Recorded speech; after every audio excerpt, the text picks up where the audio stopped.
Good morning. Welcome to, again, Ron RoXtar Media, and we really have a momentous occasion this morning. Hi. We are joined this morning by all 5 members of the Petra Beyond Belief lineup, and this is the first time that they've been together in at least 5 years that we have all 5 of them together. We are here to celebrate, of course, the 30th anniversary of their most commercially and critically successful album, and in many people's minds it is the greatest Christian album of all time. If someone were to ask me what is the greatest Christian album of all time, first thing I'm going to say is Beyond Belief from Petra.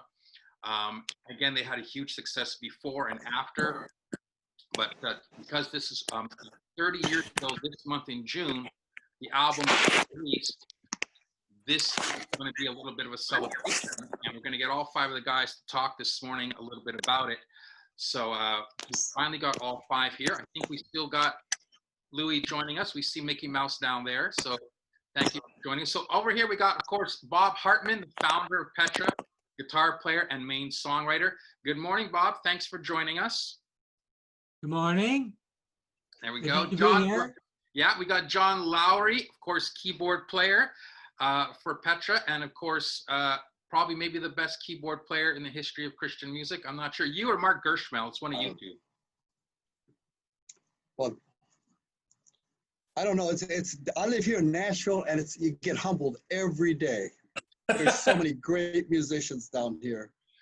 I'm just grateful to have had a ministry and keep playing music and keep enjoying it. That's the main thing. We got Ronny Cates, of course, the most energetic bass player, I think, in the history of Christian music, for sure. Good morning, Ronny. Morning. Of course, nobody could talk about Petra without, of course, the incredible personality and the hard-hitting Louie Mickey Mouse Weaver joining us this morning.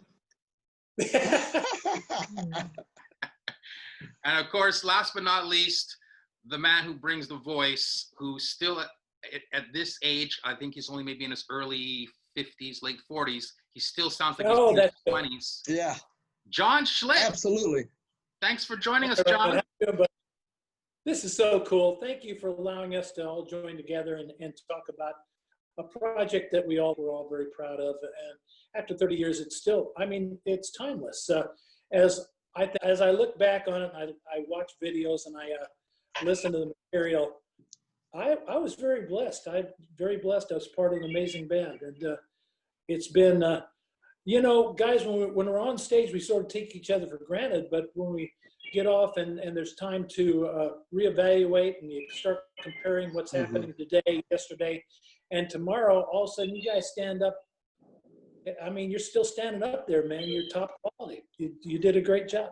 That's right. The older we get, the better we used to be. The better I was.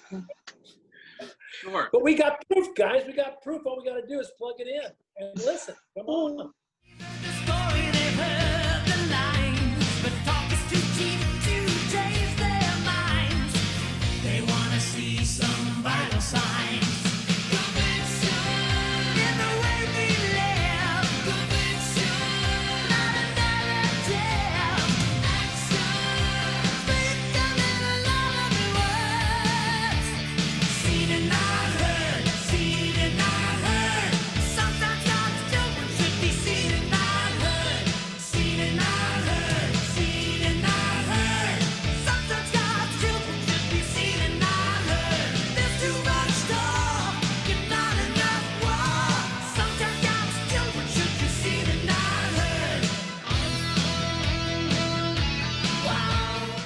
I've been listening to Beyond Belief a couple of times before in these last few days.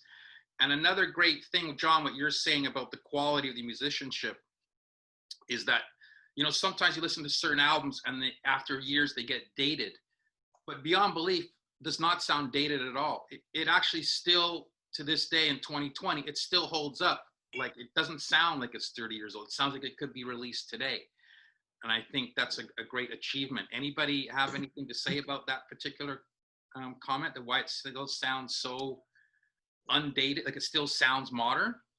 I think it's the melody and the lyrics, to be honest with you, that when you have a strong lyric and then a melody to reinforce it, then everything else is gravy. And that's what I think why it's stood the test of time.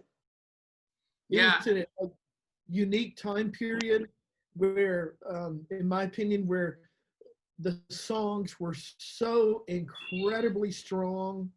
Lyrically, it was strong. Melodically, everything about it was just strong. And looking at it in the big picture like we do now, we look back at it. And I don't think any of us would deny the fact that that whole situation was much bigger than we are. You know, we were just 5 guys just saying, God, use us where you want to. And everything just came together as only God can do it, with a collection of great songs, great melodies, great production. You know, our musicianship was strong at that time. I mean, it's a number of things that God's the one that just does those things. You know, unique time period. Yeah, and I think what John Lawry was just saying about, you know, the lyrics and the melody, obviously we wanted to hear a little bit from the man who pretty much was writing it. Bob, what about the particular writing of Beyond Belief?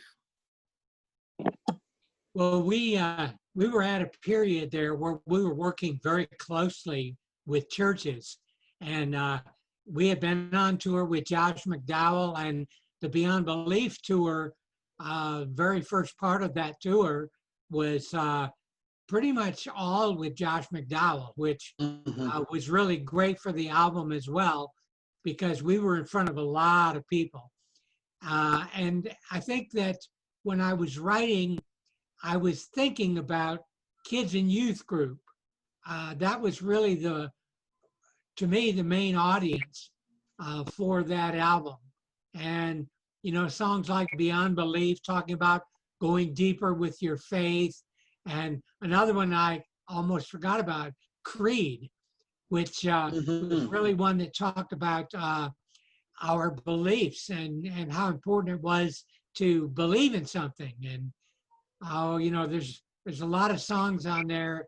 I felt like I was really in a good place writing wise, and it just worked out. It's one of those things, you know, one of those God things that everything kind of comes together at the same time. I mean, when you hear how that album starts with Armed and Dangerous and that huge hey, hey, hey kicking in, I mean, it was just almost like something that no one had ever heard of. It was almost like you couldn't even prepare yourself for what was coming next, you know, on that song. Any feedback on Armed and Dangerous? I didn't even remember that was on that album. I remember the video.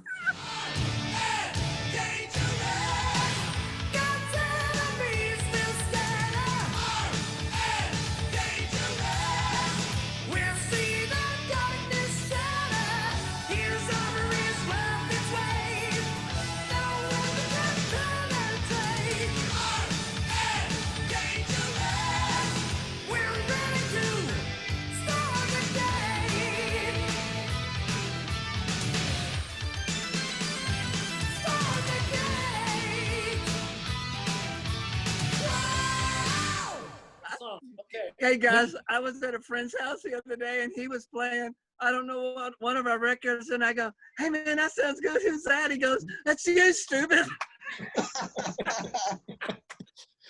Hey, don't show her. Oh man, that's happened to me too.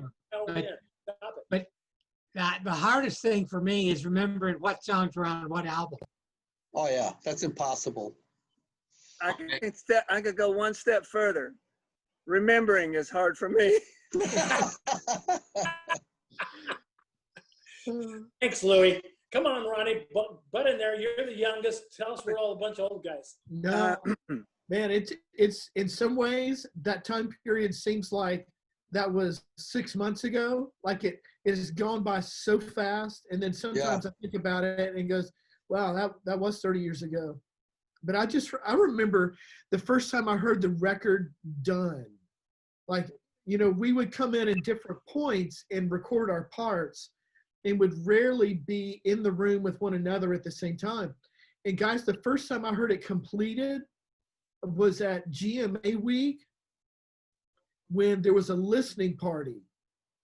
I don't remember who organized it, if it was Mike or if it was something else, but I remember we were sitting down listening to it, and that was my first time to hear it in its entirety. And I remember getting chill bumps. Where were we? We were Ronny? in Nashville at the convention center or somewhere, but I remember when I heard it in its entirety in the order, I thought, oh, good gracious, there's something really special about this. I mean, uniquely special. Yeah. I knew something was significant when we went to the Dove Awards show and they sat us in the front row, and I went, okay, something's going on. If they're setting us in the center in the front. And I think that's when I really got the realization that Petra at that point was going to achieve some success in the industry at recognition at that point. I remember the Grammys because I lost a bet to Dino. See, I did not believe that we would ever get a Grammy. I thought it was just, you know, the way who votes for it, and, you know, the way we were, it didn't matter how good an album we put out. We weren't going to get a Grammy. And Dino bet me. He bet me, and we won it. And I was genuinely shocked and surprised when we won the Grammy. That's why they only gave us a small Grammy. That was the first Grammy, and that's the old style Grammy. Remember? Yeah. Yep. It had wood on it. Yes. Yeah, it was, and real metal. Yeah. I actually just sent that one back and had it redone because it fell apart. Well, what were you doing with it? Yeah. Well, you know, regular old stuff. He's drumming on it. He's drumming on it. Fell apart. Of all of them, that would be the one that least fell apart, but You're not supposed to drag it behind your car, Louie. Well, I had it on a chain, wearing it around my neck so people would ask me about it. I watched the acceptance that you guys did when you finally won, because Petra had been nominated for the Dove for a couple of years, and then you never won, and then you won for Beyond Belief. And when they announced your name, if you watch the footage, which I watched on YouTube, out of all five of you, the one who got the most excited was Louie. If you remember that, Louie, you stood up, you were like, we don't want, like, you couldn't, like. That's Lou. Oh, I don't believe it. Louie never got excited. Nah. Petra.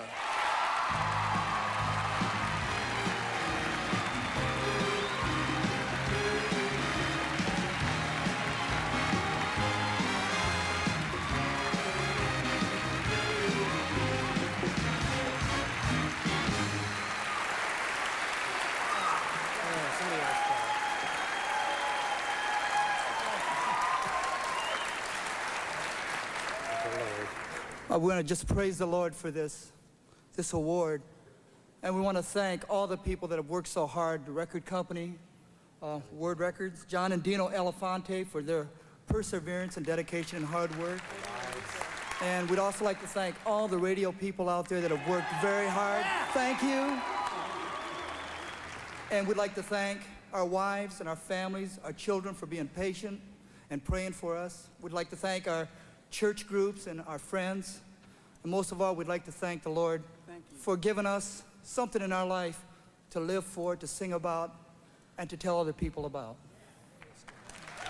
John, I was wondering if you could talk to us a little bit about prayer. oh man, prayer is, and I'm sure the other four guys, prayer was so cool because it was meant for, you know, the church in general, but the words were they could be so specific that each person could take it as a personal delivery to Christ. And that's what I tried to do on stage every night. Every time that song came, I'd close my eyes and I was singing to God. It didn't matter if there was 3,000 or 10,000 people. It didn't matter. I was singing it to God, and that's how it should be done. And I think people received it that way. And I think there were a lot of closed eyes that go, yes, this is what I want to say to Christ. It was a very personal song, and it still is today. And so that's why it was one of my favorite of the records.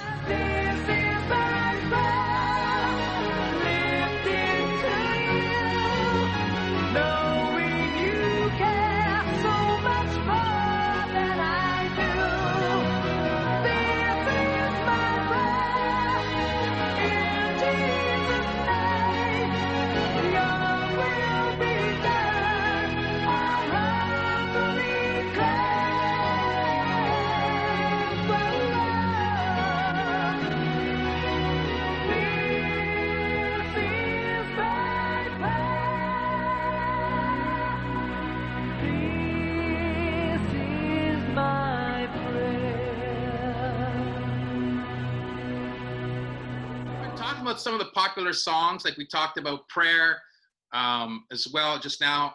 And we had the big hits. Like I said, I think my favorite song is probably I Am on the Rock. You guys, I wanted to mention, because we're talking about the big hits, I want to talk about some songs that people don't talk about, which are the deep cuts, which I think are just as good as the hit songs, like Underground. Great song. That was on there? Yeah. Yeah, Bob, that was on there. Talk about it. Yeah, well, it was talking about, and that's a song I think is probably more relevant today than it was even then. I was talking about, going underground as a Christian means, you don't talk about it. You don't let anyone know you're a Christian.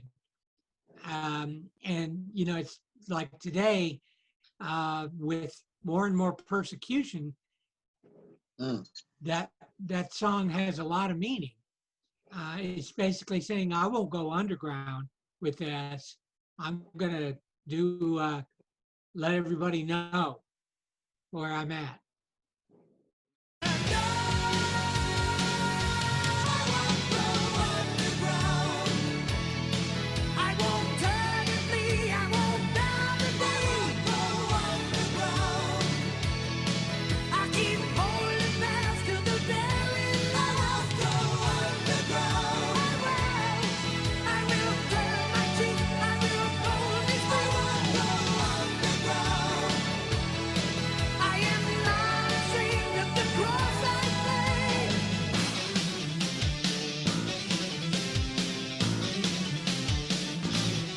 What do you remember about the tour, the Beyond Belief tour?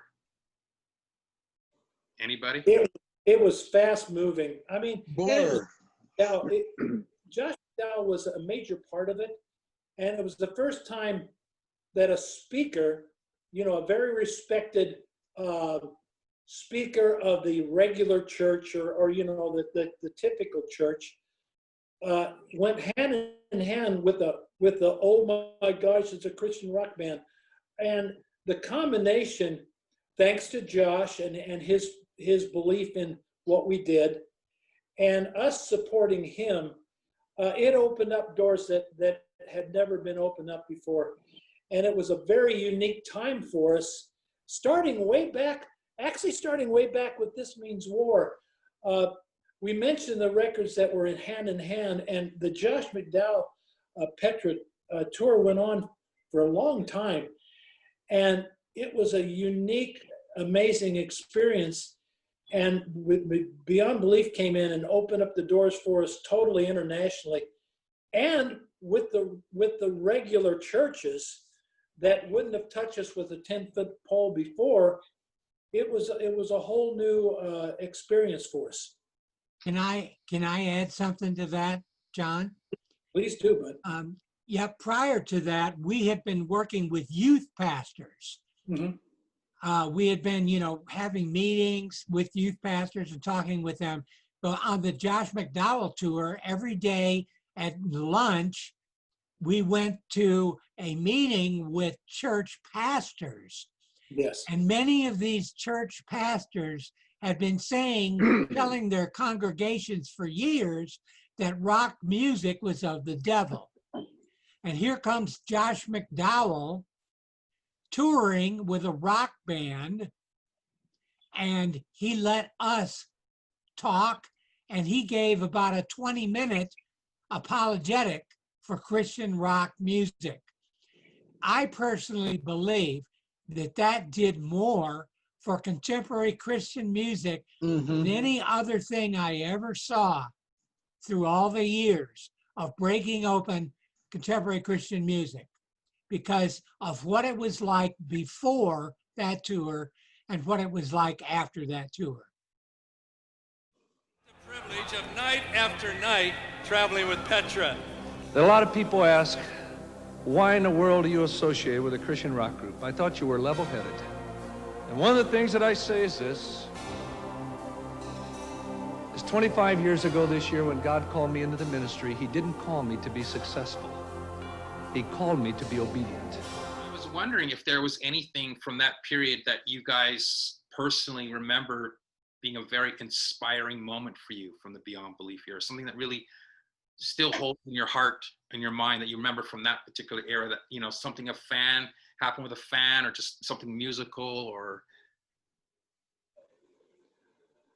There's so many memories. You know me, I'm always I pipe right in to talk.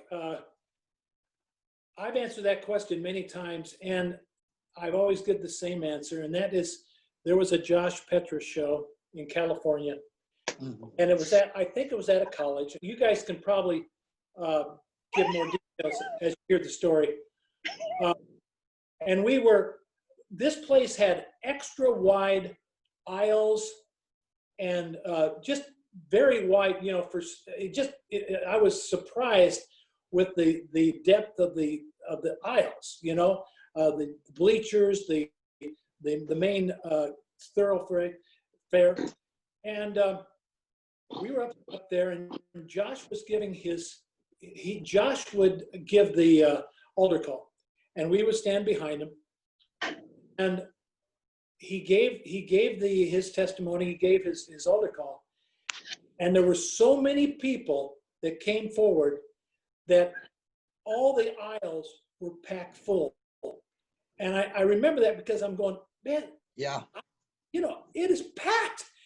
And Josh turns around and he goes, oh my God.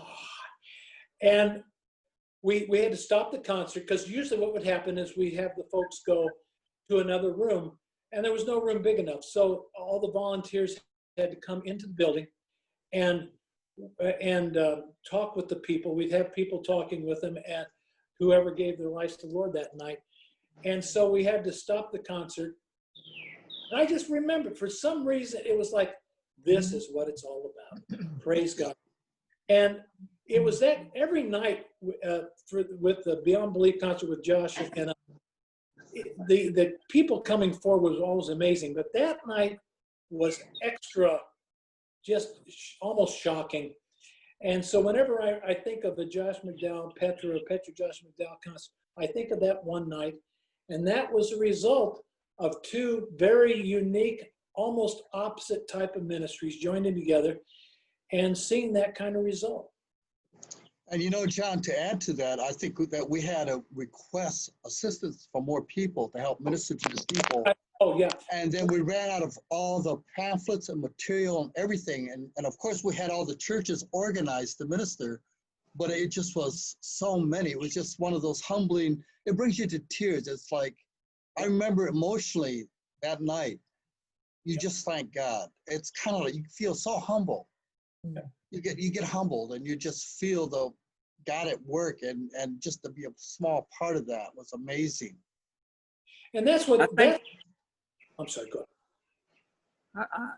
Well, I was just going to say, I think the most humbling part of Beyond Belief tour is when we played, I think it was Beyond Belief, we played the Reunion Arena, and that's when it was new.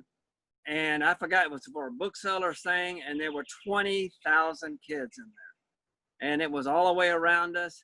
And when we went in there, and they were screaming as we got on stage, and I could hardly play. I was crying so hard. And then all I could think was, man, this must have been how the Beatles felt, you know. But just as, you know, the fanship and what the people, the love they gave us during that period, I didn't think it would ever be that way again. From what I saw and Beat the System. And then Beyond Belief just went, I guess probably went further. Well, several levels up, I believe.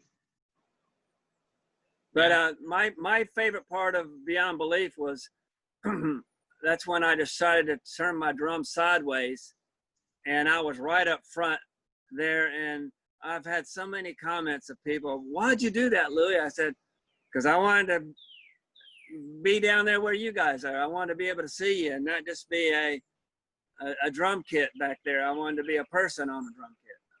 I forgot about that. Oh my gosh. You being sideways. Yeah.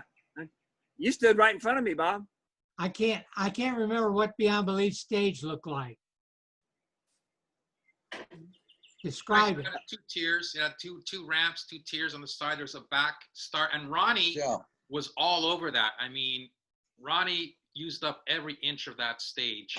It's a big flat area, I flat area in the back, and steps down the sides in the front. I think we repurposed the On Fire stage. No, right. No, it was new. It had an attitude of Def Leppard. It was our Def Leppard set. I remember our crew designed that set. And because they were the ones that were going to have to move it. And they created this gigantic set, and they regretted it from then on. So, but we did have a backdrop that had great big backdrop. It had Beyond Belief. Yeah, it was pretty much Beyond Belief was the backdrop, the logo.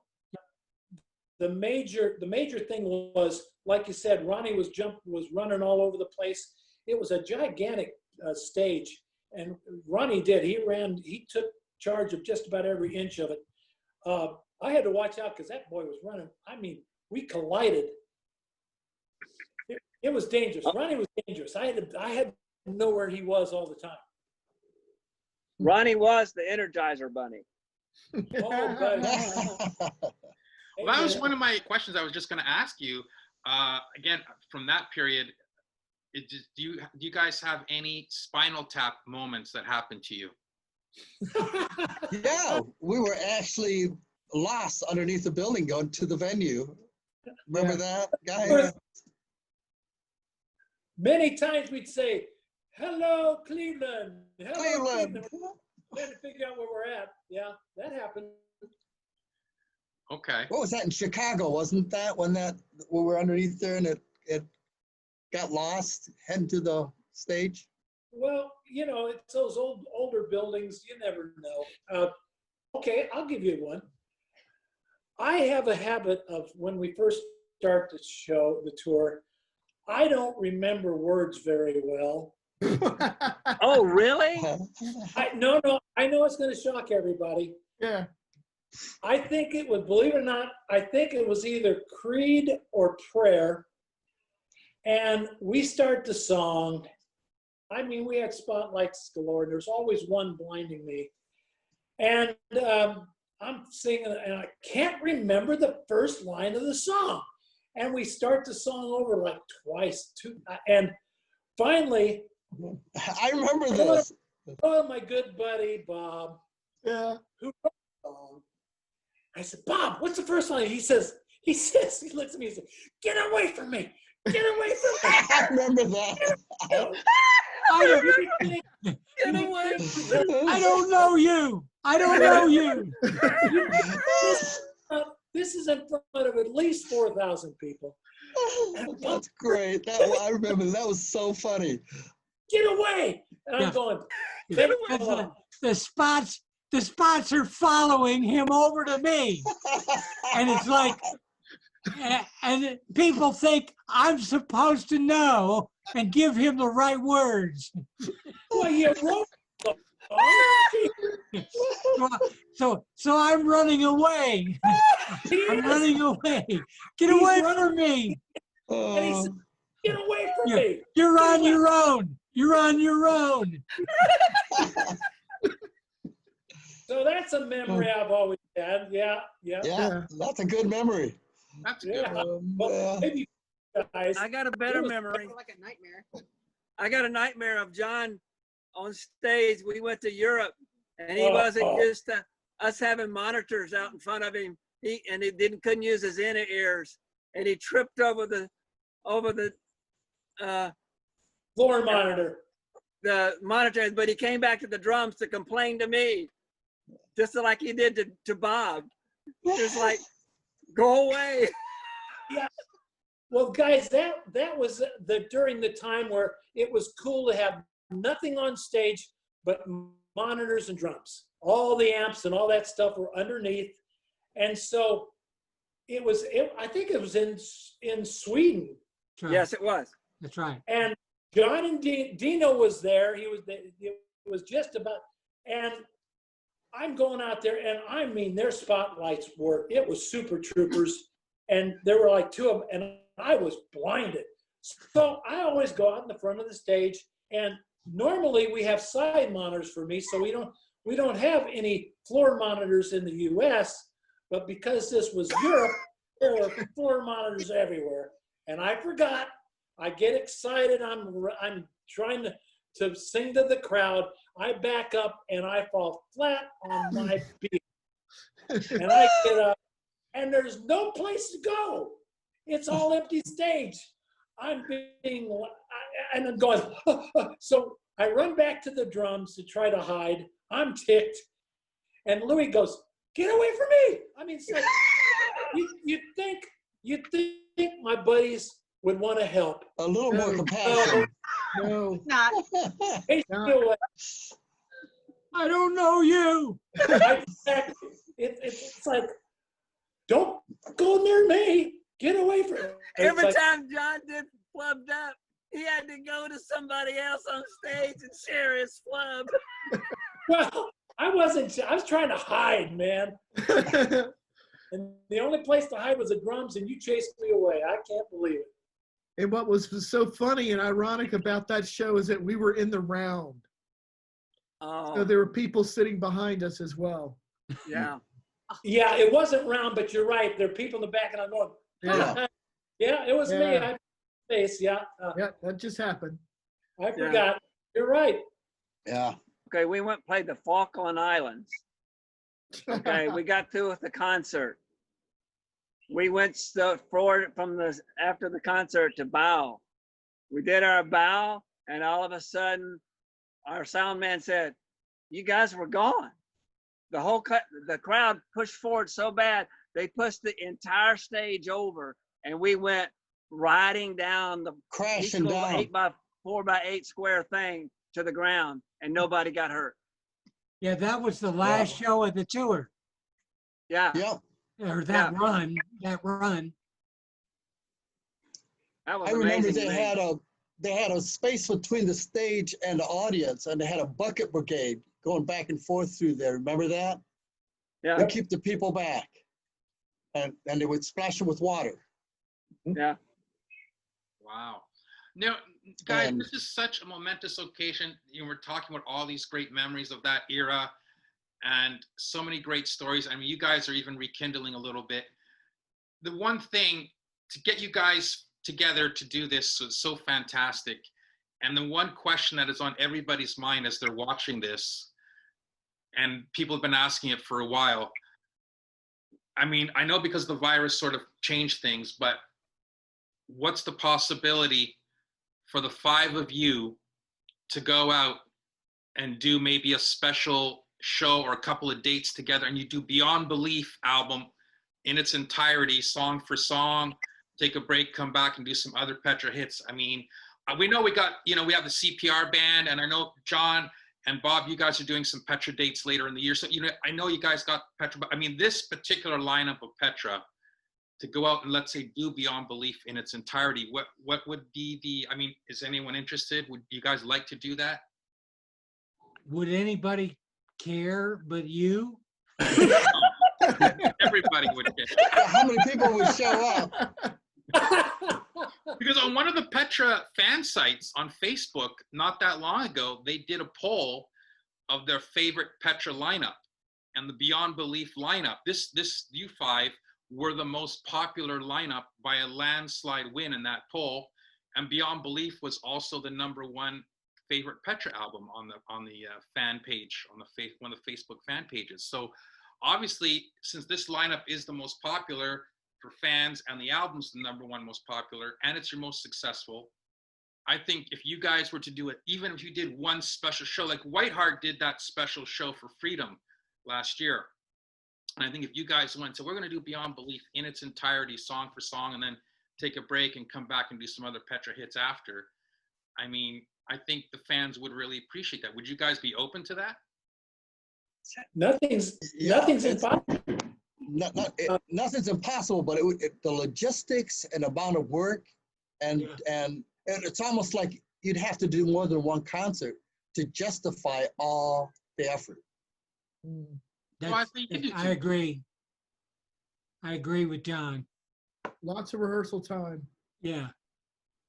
And logistically, we're all in, John and I are neighbors, but Louie's in a little bit farther away. Ronnie's way far away, and Bob's about an hour, 2 hours away. So it's definitely getting even together and rehearsing and pulling all that together. yeah, somebody would have to put money behind that because it would cost a lot of money to put it on. Mm-hmm. Cost a lot of money to put it on. And you'd want to have a great production of Beyond Belief as far as along with the material to really have a concert that really meant something. Yeah, Louis could bring his picture. We'll use it as the backdrop. Yeah, there it is. Yeah. I think Louis went to take care of the dog, but at least he's left us the album cover backdrop there. So, he's represented still. But I hope if anyone is, listening to this right now, that it's on YouTube. And again, guys, don't forget the subscribe button. Don't forget also that if someone is interested and wants to even back this idea up, hey, I think we're open to it. The guys seem open to it. As John said, nothing's impossible, but obviously logistically it would be, it could work out if there's a proper backing for it. But I think that's what the fans would love.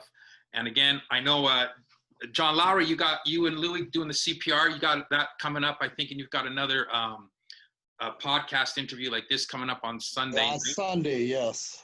Yeah. And John, I want to mention for you and Bob, you got those Petra dates. Johnny. Yeah. John, Bob, and Johnny, yeah. He's part of everything nowadays. Yeah, October. So it's kind of cool that Petra is still doing, actually, I think maybe in October, maybe you guys should do some extra songs from Beyond Belief since it's still going to be 30 years. Oh, we'll do songs from Beyond Belief. Absolutely. Oh yeah, I think the material that we got planned for later this year is a fun lineup of tunes. Yeah, it covers a lot, and the classic Petra. My gosh, the lineup on their live album is amazing.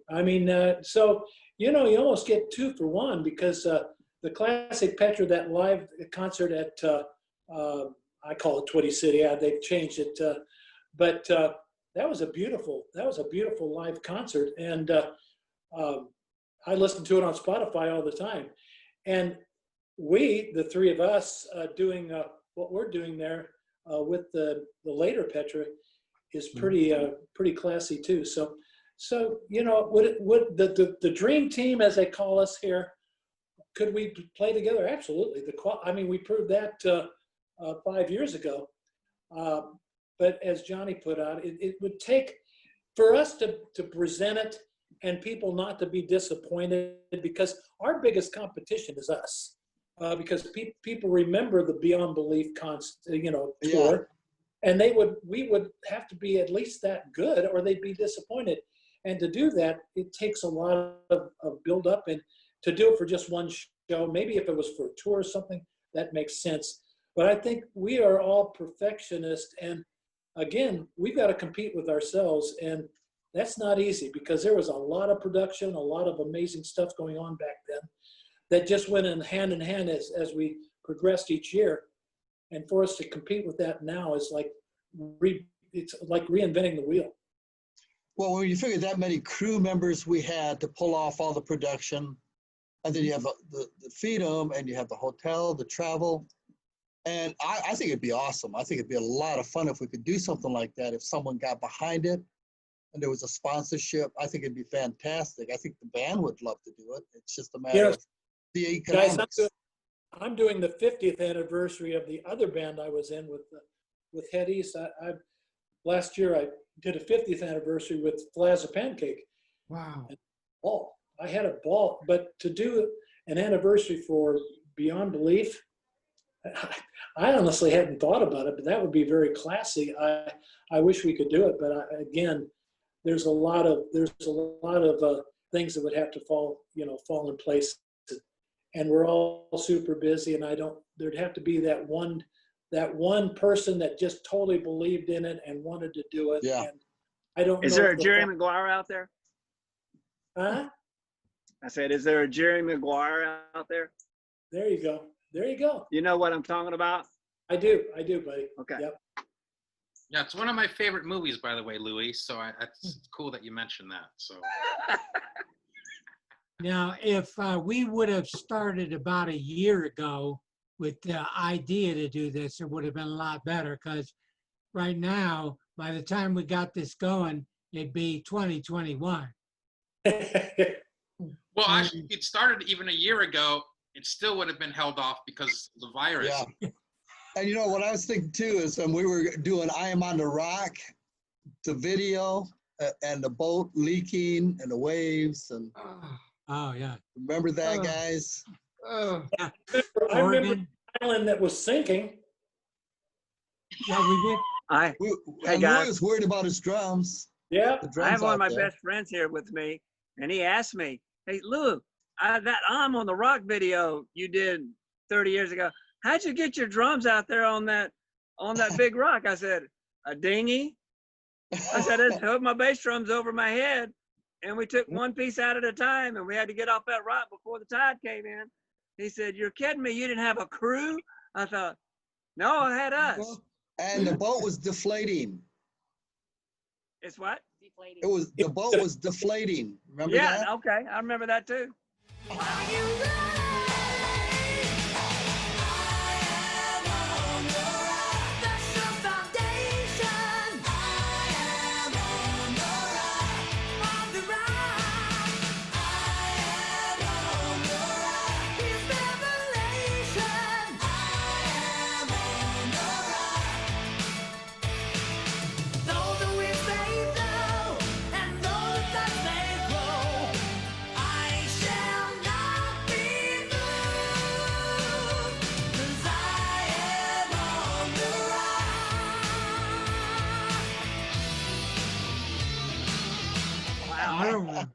I don't remember any of that. Oh my God. Well, Bob, I want to remind you about one thing, which was my next question, guys.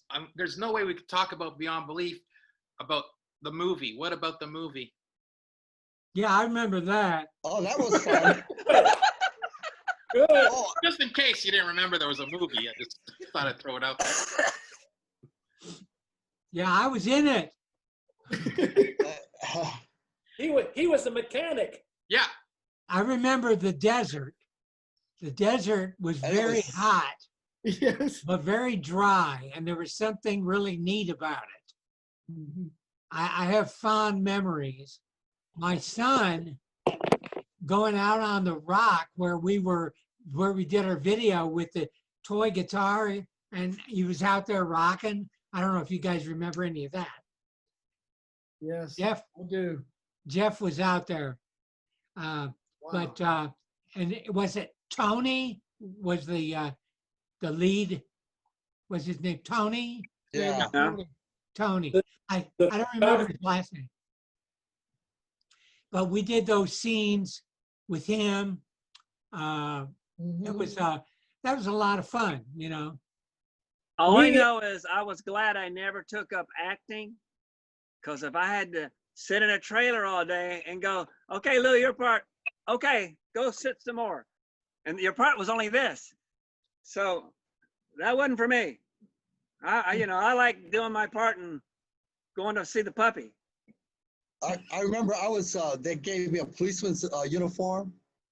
And the night before, do you remember this, Louie? I dressed all up in it. And I came to their hotel door and I knocked on it. Louie's looking at it and goes, there's a cop at our door. There's a cop at our door. That was great. You and Mark Kelly, I think, were in there. Oh, gosh. Yeah, we did have fun. They dressed me up as Gomer. Yeah, I remember that. And you picked the part perfect, buddy. Yeah. Ronnie, what about your part in the film? I think I was pumping gas in a truck, maybe. I do remember that. Yeah. That was my truck. I remember Sedona. I remember a lot about it. I remember it being a really fun, creative time to see how it all went together.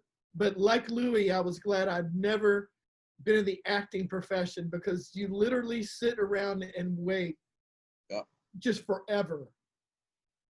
I believe that was in Scottsdale, Arizona, wasn't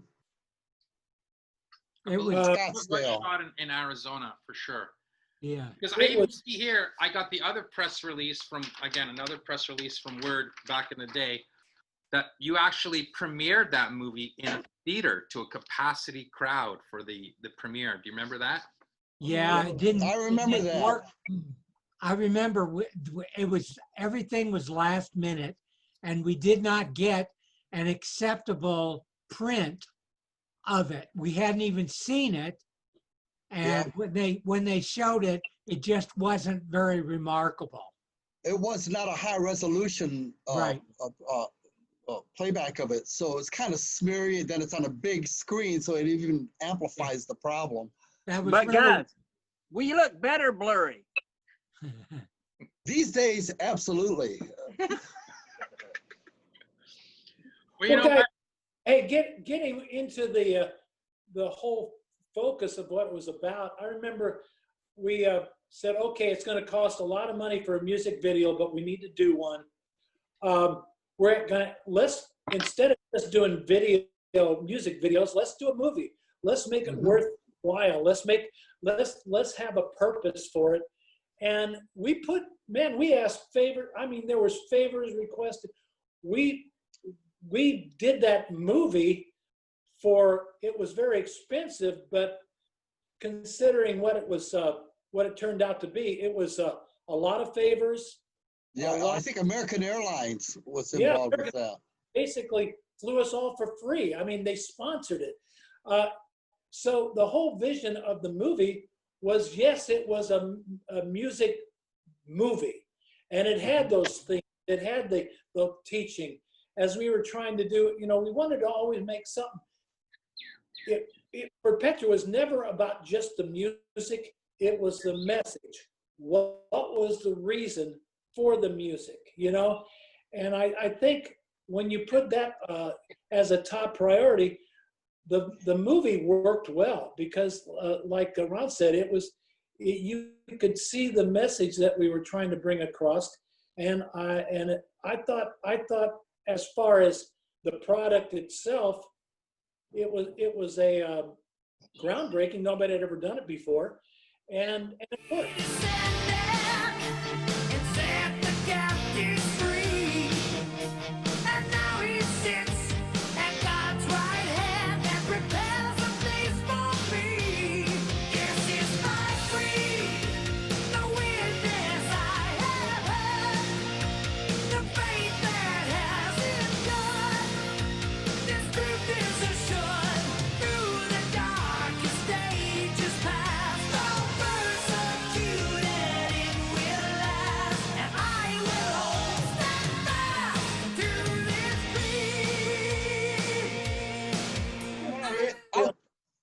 I want to interject this before while we're on this. As Stephen Yake, was such a great blessing to the band for the video stuff he did.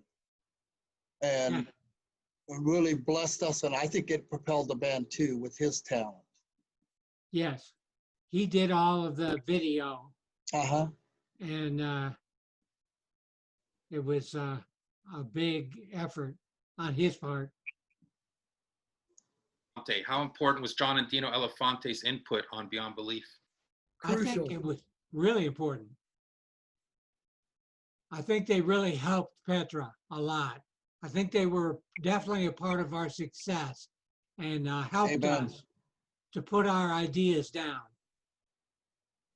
Yeah, for a while we would call them the 6th and 7th member of the band. Yeah. Actually, Especially during the Beyond Belief times. I mean, Yeah. when I joined the band, that's when they came aboard, and they were we were a team effort, and they were a very important part of us. And when we changed producers, because that's what you were supposed to do, we really missed them. So we actually went back and used them again because they were part of our team. Yeah, well, the first record was Back to the Street. And that's where it all began. Yeah, and I think and I said this to John too when we spoke, I think from This Means War right up through to Unseen Power, that time frame, Petra was an unstoppable force in Christian music, even in music in general. Every album was great, not even good. Every album was great. And the tours and the success, and that time period had never been seen before in Christian music, and I don't even think it's been seen since then. So this lineup, you guys really have brought the world something that's never been done before. Again, you broke some records that we shared with, and we as the fans, the media, the world, we just want to thank you guys for everything that you've done through your music, through your message, and through your ministry. So thanks so much. Thank you. Thanks, Ron. I wanted to ask Louie, is the dog with you now? Is the puppy with you now? Yeah. Can Hold a second. I'll grab her. Puppy? Hold on. Can the fans and the rest of the guys in Petra see the puppy? He's getting it. Yeah, absolutely. Oh boy, you open up a can of worms, buddy. Uh-oh. Oh, here he comes. I see a shadow, I think. No, maybe not. All right, so I want to ask you guys before we sign off, if there's something I want to get from each one of you, from all 5 of you, while Louie's getting the dog. Oh, there's the puppy. Oh, look at the puppy. Okay, this is Coda. This is my girl. Coda, what breed is she? Mini Aussie Shepherd. She's almost 8 weeks old. 8 weeks old today. Oh, She's the greatest. So I want to ask all 5 of you before we sign off, because I don't want to hold you guys up for the whole morning and day. But from all 5 of you, for the fans out there, what would each one of you like to say to the fans of Petra, and especially the ones who, as again, you are the most popular lineup and the most long-lasting lineup of the Petra, entire history of Petra. What would each one of you like to individually say to the fans? Thanks. thank you for all the support through the years. Yeah, thank you for all the support and for joining us. And when we were talking about the most important thing in our life, which was Jesus Christ and what he's done for us. And it was great to celebrate that with you. Yeah, I agree. It was a special time, and God was doing a lot in our lives, as well as the audience, and they were a part of what God was doing too. I've always, if somebody comes up to me and thanks me for what we've done, I look at them and I say, listen, we're a team effort. We couldn't have done it if you hadn't chose to use what we do. And so I've always felt that our job was to put out the material but their job was to choose to use it not only to enjoy it, but to use it as a tool to evangelize. And I think we have a lot of people who did that, and we are very blessed just to be part of that team effort. Yeah, and I think it should. And actually, there was a quote that I had also from another one of the press releases where Ronnie had been quoted as saying that, one of the reasons why Petra works so much is because that you guys all really loved each other, and it really showed, And again, and you had that great song on the album, Love, which was another highlight of the album.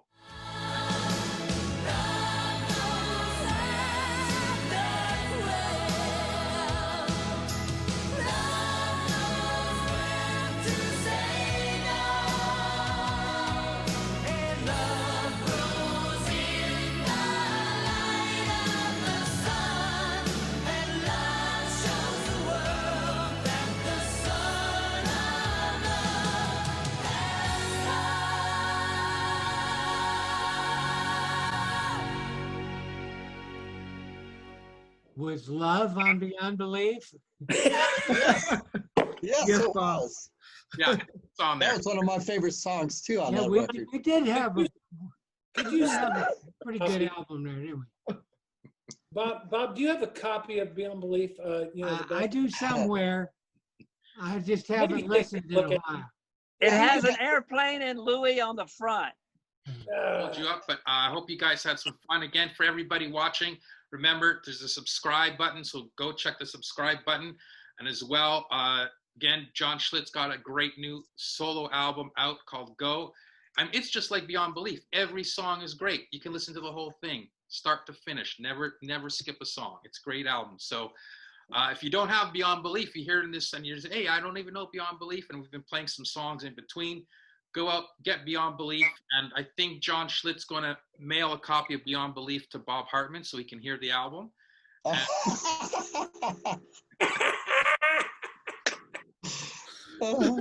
I want to thank everybody. I want to thank, I want to thank Ronny Cates, who really was the first person to agree to do this. So we wouldn't be here today, guys, if it wasn't for Ronny.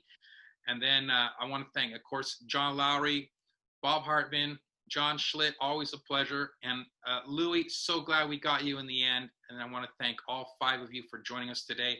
And again, thank you. Thank you. 30 years of Beyond Belief. Take care. God bless. And check around for more great videos coming on the way.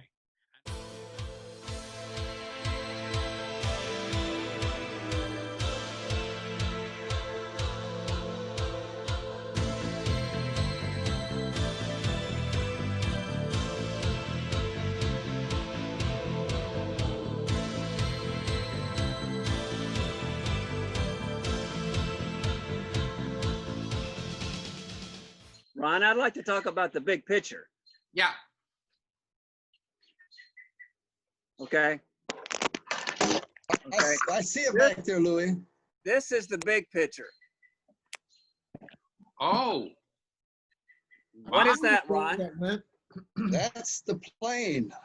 Okay. The plane. What's in the big picture? Plane. The plane. That's the album cover. Yeah. What was the? No, it's not. No. No. Do you see the other guys? No, you gotta move it. Move it.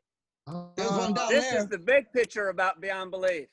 This is what the album cover should have looked like. No, it's just you, Lou. Oh. Me and an airplane. Beyond Belief.